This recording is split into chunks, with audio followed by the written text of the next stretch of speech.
So guess who forgot that the Qatar World Cup happens in this upcoming season and everything starts a little bit earlier? But guess who also did all their transfer business nice and early? That's right, this guy.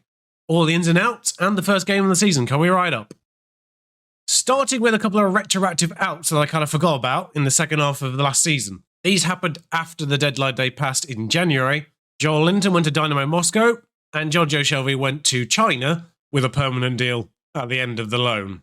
Now for the summer's outbound. Jeff Hendrick for $1 million to AZ Alkmaar. Jeff's actually rather quite well-rounded. Average, but well-rounded. Darlow, who demanded to leave in January, has gone out on loan with a permanent transfer at the end of it. £1.5 million? Not a lot.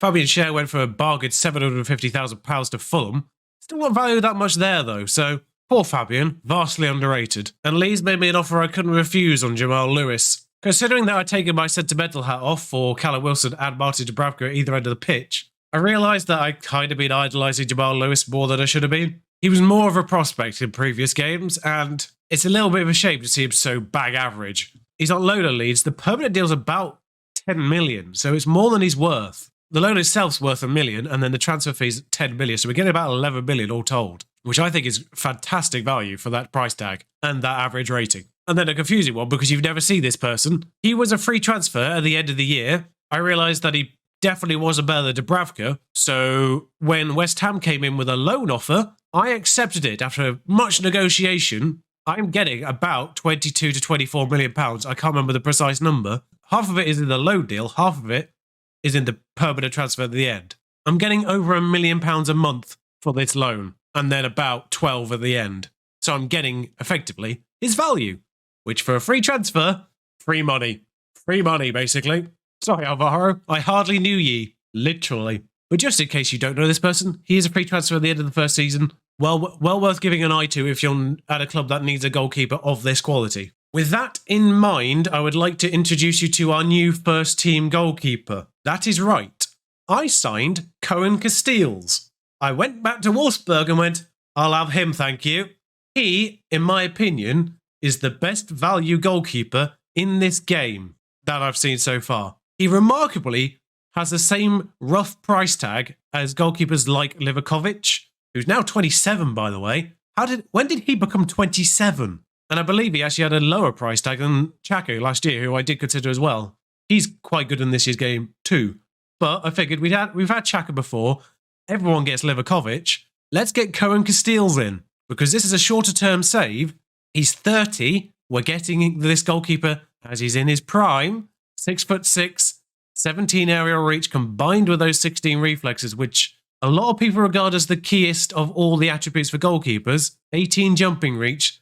He's got the holy trinity, in my opinion, of goalkeeping attributes. Between the two reaches and reflexes, perfect. Slightly on the eccentric side, which I'm not overly keen on, personally, but good leadership, good work rate, good teamwork. He's got the attributes to sort of push from the back in terms of team orders if necessary. He's not involved in captainship yet, but that's there. And a decent command of area as well to boot. The one thing that does let him down is vision, but I think that's more related to kicking the ball forwards. If he's going to have a weak spot, distribution is fine, I guess. I'd rather he keeps the ball out of the net, which Dubravka didn't do. I also had him in a draft. He was good. I also moved early on Tanguy Nianzou, who had a price tag that was remarkably low. I paid 27 million. There was a weird situation with this. I offered 25. They accepted it straight away, and then I backed out to see if I could get it lower. It didn't work. I ended up paying more. But £2 million, fine for my error there. I'll accept that. He played 31 ties for Bayern last year with a 7.1 average, and we got him for £27 million. I don't really understand it. He wasn't out of contract. I don't know why he was so cheap. Valued at 77 to 89 million pounds. Now he's here. He's rather good. He's not playing defender. He's playing that role because he can do it. He's got 14 passing, which shouldn't really be allowed as a central defender. He is playing that deep line playmaker role. He was 3.5 stars when I signed him, which might suggest something about people that have come in since. But yeah, my new midfield trio, Willock, Benacer, and Nianzou. Just a quick note, Alex Smithies, available on a free at the end of the first year. Third choice goalkeeper, homegrown. Figured I might as well. Because I'm trying to get Woodman out on loan. If I don't get him out on loan, it's fine, I guess. I just have him registered and not Smithies. And Smithies can do under 23s or something. I don't know. But 10 grand a week. I thought I'd be in a situation where I'd need a third choice English goalkeeper, probably, like Scott Carson at Man City. That situation. Also snapped at the free agent of Dan Axel Zagadou, because why wouldn't you? The problem there, though, is the regular starter that he would not budge from. He's going to get mad at some point, but he's worth a lot of money, so even if he does get mad, thank you, profit. Back up to Tyrone Mings, obviously. Left-footed, also 6'5". I feel like I've inadvertently set a minimum height for my defenders at this point, considering I've signed 3 6'5" defenders. To help the homegrown contingent, I signed the free agent of Jeremy Boga as well. This one's slightly more problematic because he plays in a position that we had well stocked already, but he is a little bit closer in quality to Alan Saint-Maximin than Barco is. I'm trying to get Barco out on loan. He wasn't happy at that. But Barco's young, he's got potential. It probably would benefit him to play week in, week out, which he won't be here, because he's got 2 people here who are better than him. The mentals on Boga are the questionable spot.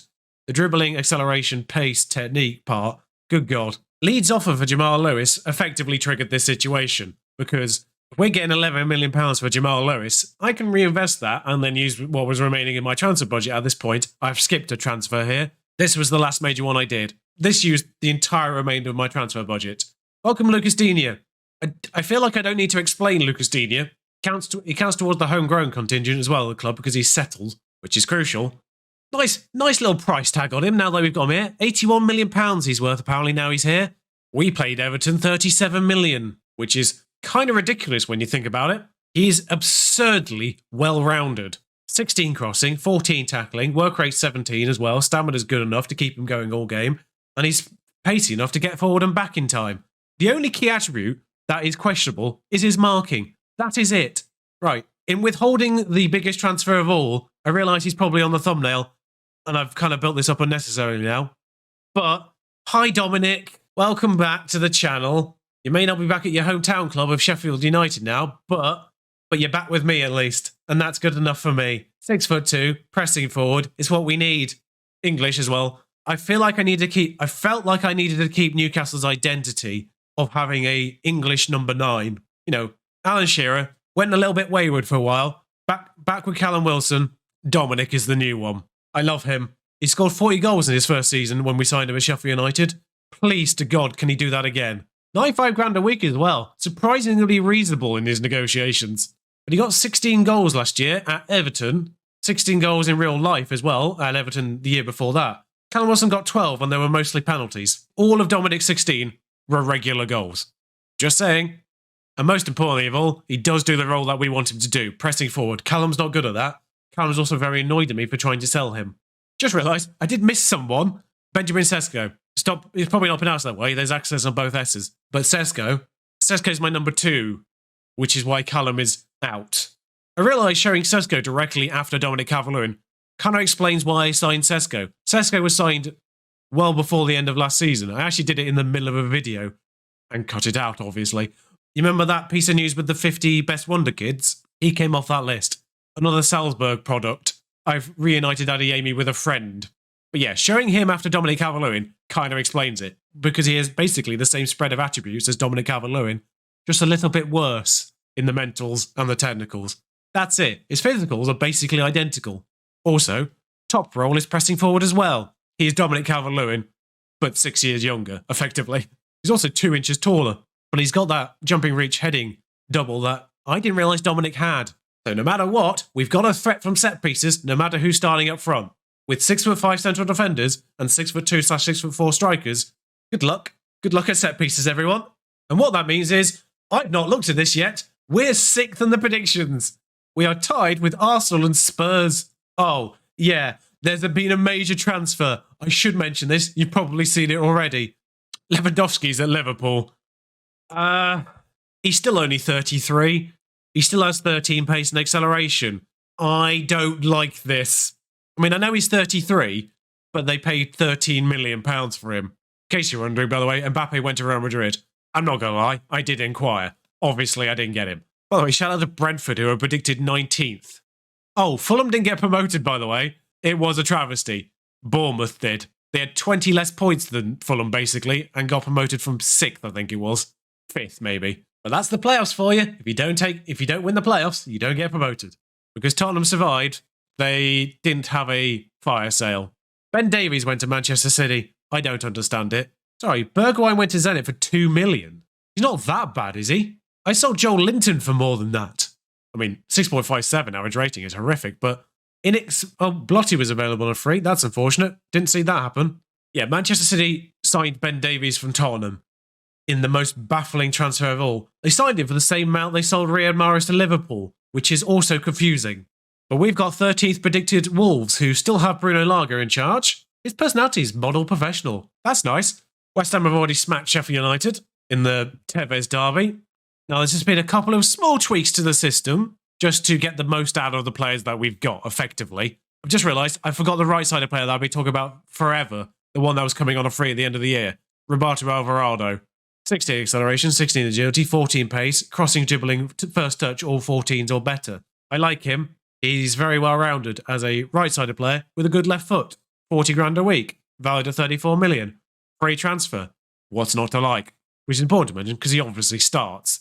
We have Castiles in goal, Digne at left back, Mings, Soulé, Hateboer at right back, Nianzou in the half back role, Benacer in a general centre mid role.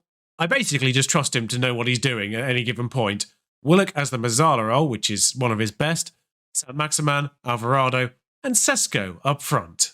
Callum Wilson, the unhappy Callum Wilson, is on the bench. By the way, just a general confusing football manager thing.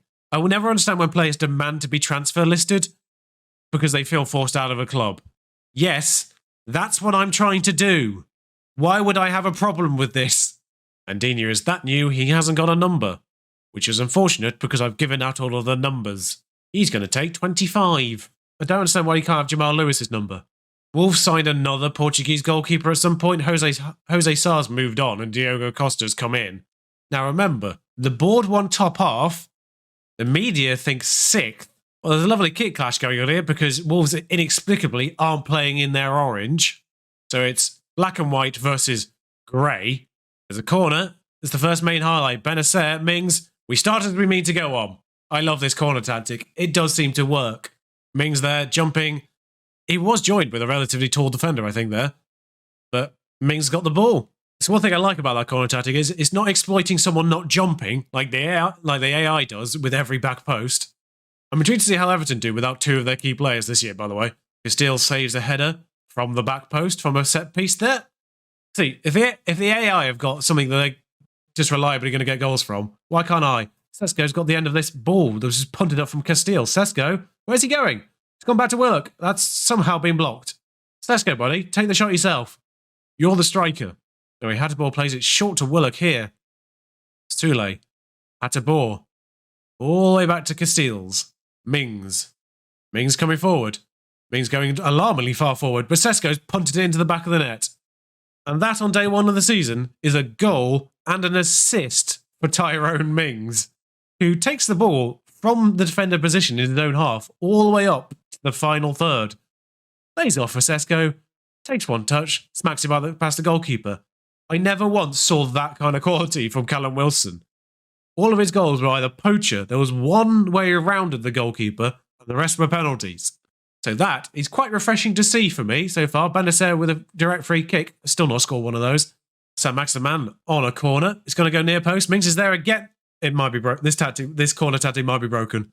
Well, good news is Tyrone Mings is in team of the week. If you've watched my channel long enough, you know I tend to put the sort of episode's big performers on the thumbnails. When I signed Tyrone Mings and Nicolas Soulé in January, I thought I'll put them on the thumbnails because they're unlikely to feature on the thumbnails ever again. You know, they're the biggest names, they're the biggest transfers we've done at this point. We'll give them their moment on the thumbnails. This would be Tyrone Mings' third thumbnail if it wasn't for the transfers. They've got a corner though, and it's gone to the back post, and it's gone in. This is why I don't mind using my corner tactic, because inevitably they'll get a corner and it will go to the back post and it will go in. It says Nianzou missed his header, but that wasn't the person marking the person out of the back post. Nianzou was between those players. Jonas Wins' marker didn't jump at all, as is the problem. And then Bolly was at the other post and tapped it in, I think, is what happened there. But Sesko, in a spot of space, has an opportunity to go around the goalkeeper. He has. The goalkeeper had a weird flashback moment there, but it's in the goal. And two of the new lads combining this time. Tyrone Mings not involved for the first time today. But yeah, there's Sesko. Takes it on his left, goes around the goalkeeper who lands on the floor and, in the real-time version, got up a lot faster than that. But it's 4-1. And if this isn't a statement of intent for this new season, I don't know what is. Semedo plays it short to Manafa. We've got to think about substitution suits. Dina's on a yellow and apparently had a calf strain earlier on. He's on a 6.1. So Maximan's tired. Wins there. It's been headed clear. Neves, Sesko. Sesko's got the eventual knockdown. Sesko's been tackled by Cody, and it's actually their chance, maybe.